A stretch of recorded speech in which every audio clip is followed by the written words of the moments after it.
It was a wilderness, with nothing but a river running through it. When the two young men canoeing down from Fort Vancouver to Oregon City on a spring day in 1843 stopped to rest on the river's western bank, they were not the first to break their journey there.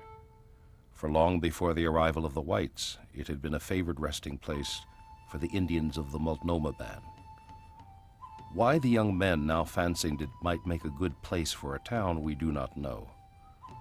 Perhaps the level ground, the timber stands, the water's depth, or perhaps lolling there beneath the trees and gazing out across the river to a scene similar to this great snow-covered pyramid so white against the sky.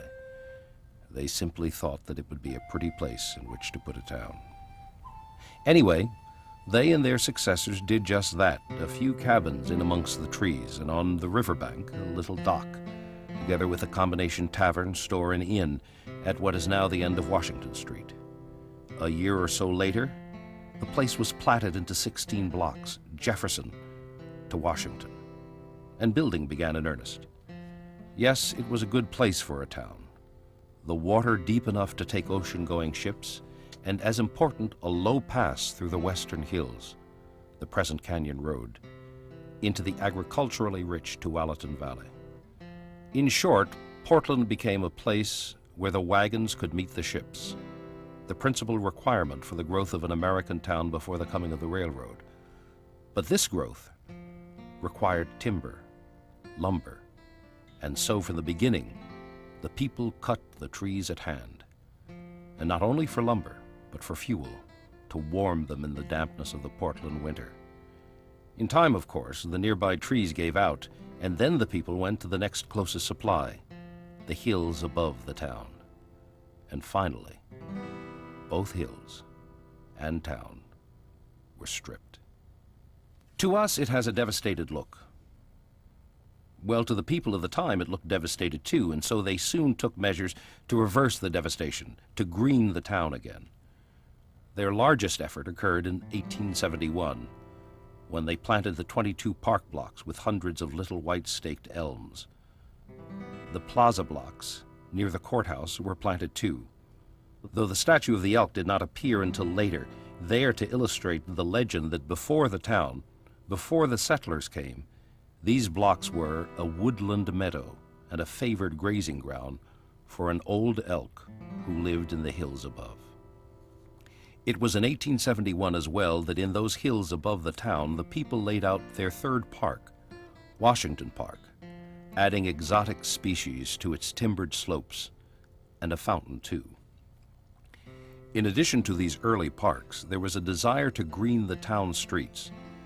The results, recorded in 1878 by an itinerant photographer who climbed to the courthouse cupola and the roof of the central school to photograph the place. To the west up Morrison, to the southwest and newly laid out park blocks, to the south, to the east. The planting of street trees continued. Jefferson Street, 6th Street. In short, by the end of the century, Portland was bowered in green, almost as green as half a century earlier, when those two young men had lolled on the riverbank and had spoken their dreams of a town someday. But in 1902, something arrived in town which in time would take the green from the city streets. It was a most curious contraption, and it was called the autocar. Increasing in reliability and affordability, more and more autocars appeared until finally it was necessary to widen the streets. And with the widening, the trees bowering the streets came down. And for the next half-century, downtown Portland was a place of asphalt and concrete. Beginning in the 1950s, however, citizens parched for the grace, the greenness, the leafy solace which only trees can give, took steps to bring trees back to the central city.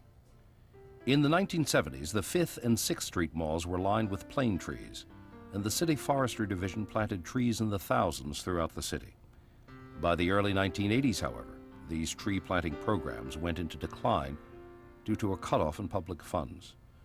This meant that not only were many streets left unplanted, but the damaged or dying trees could not be replaced. The result is that many Portland neighborhoods and commercial areas are still bereft of trees or sparsely planted.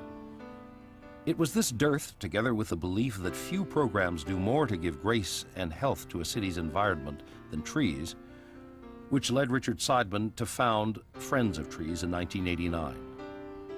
Friends of Trees, a Portland-based nonprofit organization, promotes community partnerships to plant, care for, and preserve urban trees, and thereby enhance the quality of the city's life. Since its founding, Friends of Trees has involved hundreds of volunteers to plant thousands of trees in neighborhood and natural areas throughout Portland. Our trees are now flourishing in Elliott, Selwood, Sunnyside, Piedmont, Irvington, Maplewood, Sabin, and in many other neighborhoods, as well as along Johnson and Fano Creeks and in Forest Park and other natural areas. How are these thousands of trees contributing to our city's life? For one thing, trees help to provide that elixir upon which all life depends, good water. They do this by absorbing runoff and filtering out its impurities. In addition, trees help clean the air, another elixir upon which all life depends. Also, trees cool the air, tempering the furnace blast of sun-baked asphalt and concrete. The blessed shade they give, dim and cool, providing refuge from the summer's glare and heat. Trees, too, bedeck a neighborhood.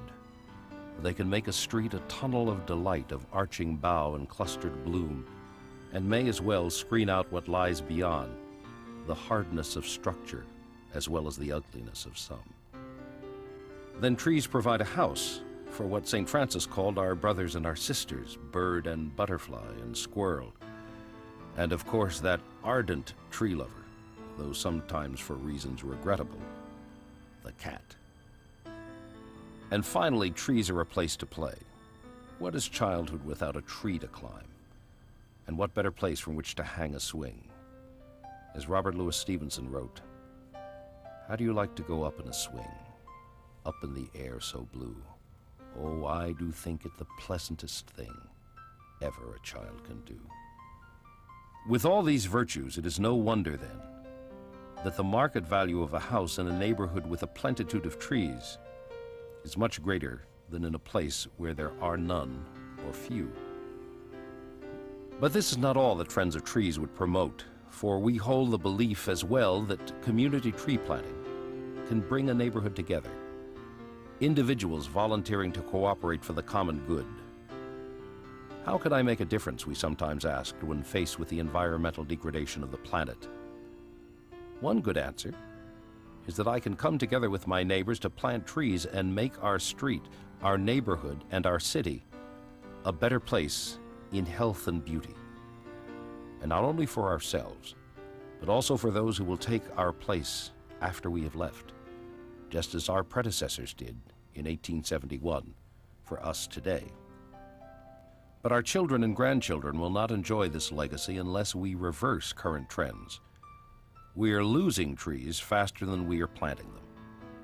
As we near the turn of the century, Friends of Trees is looking ahead to meet this challenge by launching the Seed the Future project, the largest tree planting campaign in Portland's history.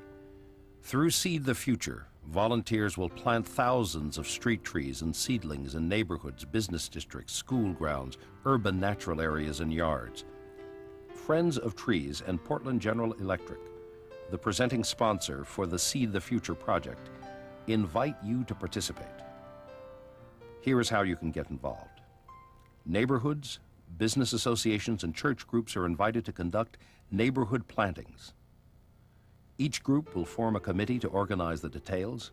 Friends of Trees project coordinators will provide advice and technical assistance throughout the project. Schools are invited to participate in a special grant program to encourage tree plantings on school grounds.